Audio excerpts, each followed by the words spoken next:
Hello दोस्तों, स्वागत है आपका इस नए वीडियो में। और आज की इस वीडियो में हम HTML के टेक्स्ट फॉर्मेटिंग के बारे में जानने वाले हैं। तो इससे क्या होता है, चलिए सुन देखते हैं। नेक्स्ट, फॉर्मेटिंग टैग्स कुछ होते हैं, जैसे हेडिंग बनाने के लिए HTML में कौन सा टैग होता है, पैराग्राफ बनाने के लिए कौन सा टैग होता है, बोल्ड करने के लिए टेक्स्ट को कौन सा टैग होता है, अगर हम टेक्स्ट को इटैलिक करना चाहते हैं तो हमारे पास कौन सा टैग आता है, अगर हम टेक्स्ट को अंडरलाइन करना चाहते हैं तो उसके लिए कौन सा टैग, और अगर हम टेक्स्ट को स्ट्राइक थ्रू करना चाहते हैं तो उसके लिए कौन सा टैग आता है।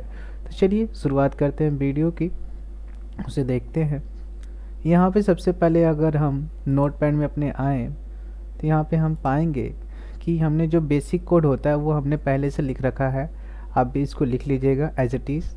उसके बाद यहाँ पे आप सबसे पहले एक H1 टैग लिखेंगे, जिसको हमने पिछले वीडियो में ही डिस्कस किया था।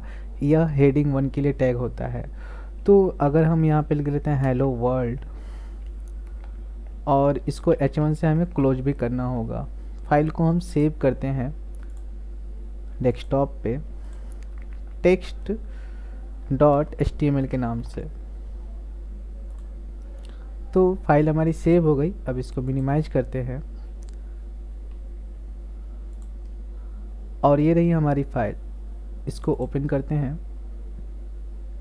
तो आप नोटिस करेंगे कि हमारे टाइटल में टेक्स्ट फॉर्मेटिंग दिखा रहा है और हमें H1 वाले हेडिंग से हमें हेलो वर्ल्ड दिखाई दे रहा है। तो और भी हेडिंग्स होती हैं। अगर हम इसी लाइन को डुप्लीकेट करना चाहते हैं नोटपैड प्लस प्लस में, तो शॉर्टकट कमांड होता है Ctrl+D बटन। इसे प्रेस करेंगे 1, तो यहाँ पे सेम लाइन आ गई। बस हम इस H1 को H2 कर देंगे और यहाँ पे भी H2 कर देंगे। फाइल में जाके इसे सेव करेंगे, देन हम गूगल क्रोम में आके इसे रिफ्रेश करते हैं। तो आप नोटिस करोगे सेम लाइन यहाँ पे आया है, बट उससे थोड़ा सा छोटा है। HTML में ऐसे हमें H1 से H6 तक फाइलें मिलती हैं। तो Ctrl+D बटन दबाते हैं हम, ठीक है, और बाकियों को भी अपडेट्स कर लेते हैं।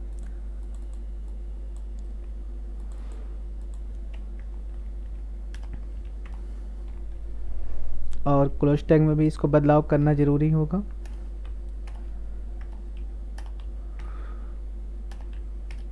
ठीक है, तो मेरे हिसाब से सारे बन गए और यहाँ से फाइल में जाके इसे सेव करते हैं। जब हम इसको रिफ्रेश करते हैं तो आप नोटिस करिएगा कि सारे हेडिंग एक दूसरे से छोटे होते हुए यहाँ तक दिखाई दिए हैं।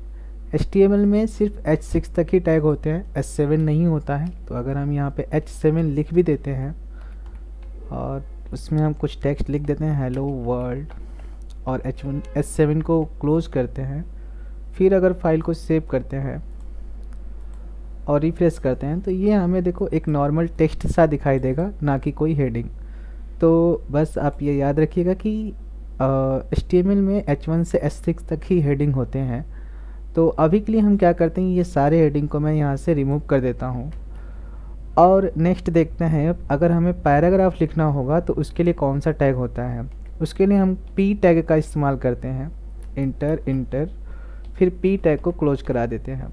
इसके बीच में हम कुछ पैराग्राफ लिख के देखने वाले होते हैं। चलिए मैं आपको ये दिखाता हूँ कि अगर हमें कुछ रैंडमली पैराग्राफ्स को कॉपी करना होगा इंटरनेट के थ्रू तो वह कैसे कार्य करा जाता है। गूगल क्रोम में आने के बाद यहाँ पे सर्च करेंगे लिपसम और इंटर कर देंगे।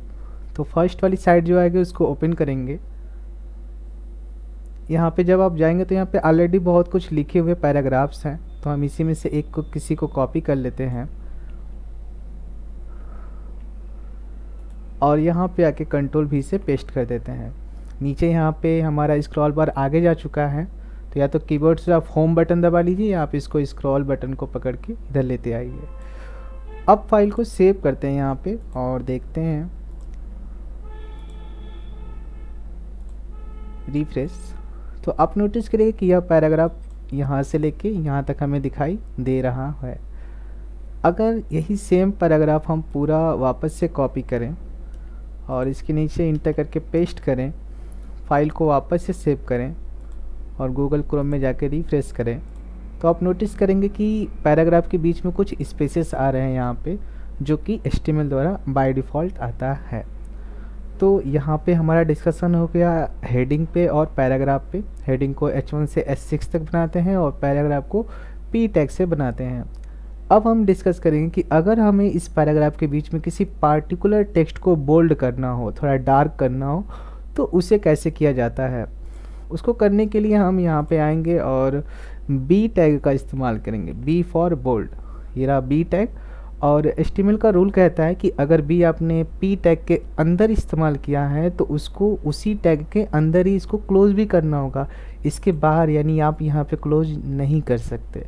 तो मैं यहाँ सिंपली तक ही बस उसको क्लोज करा देता हूँ। ओके, तो बी मैंने यहाँ ओपन किया और सिंपली के बाद क्लोज कर दिया।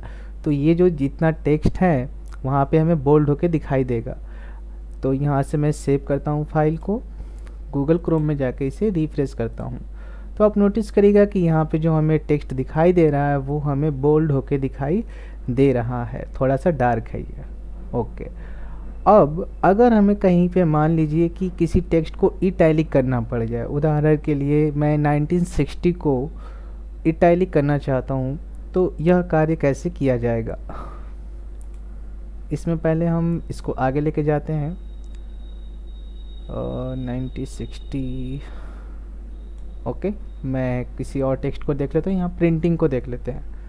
तो आई टैग का इस्तेमाल करके हम किसी भी टेक्स्ट को इटैलिक कर सकते हैं। तो यहाँ से फाइल में जाके इसको सेव करेंगे और गूगल क्रोम में आके इसे रिफ्रेश करते हैं। आप नोटिस करेंगे यहाँ पे जो प्रिंटिंग शब्द है वो हमें थोड़ा सा इटैलिक दिखाई दे रहा है। तो बोल्ड हो गया, इटैलिक हो गया। अब अंडरलाइन की तरफ बढ़ते हैं कि अंडरलाइन कैसे किया जाएगा। तो इसी में से किसी टेक्स्ट को अंडरलाइन भी कर लेते हैं। यहाँ पे दिया गया है सिंस द 1500s, तो इसी को हम U नाम के टैग से अंडरलाइन कर सकते हैं। फाइल में जाके इसे सेव करेंगे, यहाँ से गूगल क्रोम पे जाएंगे और इसे रिफ्रेश करते हैं। ये देखिए, तो बोल्ड करने के लिए बी टैग, इटैलिक करने के लिए आई टैग और अंडरलाइन करने के लिए यू टैग होता है। एक लास्ट टैग बच गया है यस टैग, जो कि किसी टेक्स्ट को स्ट्राइक थ्रू करता है, मतलब उसको यहाँ से बीच में एक लाइन लगा देता है। एग्जाम्पल के लिए हम इसी में से किसी टेक्स्ट के ऊपर, जैसे इंडस्ट्री शब्द के ऊपर हम लगाना चाहते हैं स्ट्राइक थ्रू, तो हम इससे पहले एस नाम का टैग इस्तेमाल करेंगे और यहाँ पे एस टैग को क्लोज कर देंगे। इंडस्ट्री स्टैंडर्ड जो लिखा हुआ है यह हमें स्ट्राइक थ्रू होकर दिखाई देगा। फाइल में जाते हैं, सेव करते हैं और गूगल क्रोम में आके इसे रिफ्रेश करते हैं। यहाँ पे देखिए आप, इंडस्ट्री स्टैंडर्ड जो लिखा गया है उसके बीच में एक लाइन आ गया है। तो इस तरीके से इस वीडियो में और भी इस पे टेक्स्ट फॉर्मेटिंग के टैग्स होते हैं, उसको हम नेक्स्ट वीडियो में डिस्कस करेंगे। इस वीडियो के लिए इतना ही। अगर आपको यह वीडियो अच्छा लगा, पसंद आया, तो वीडियो को लाइक करिए, शेयर करिए और चैनल को सब्सक्राइब करिए। Thank you guys.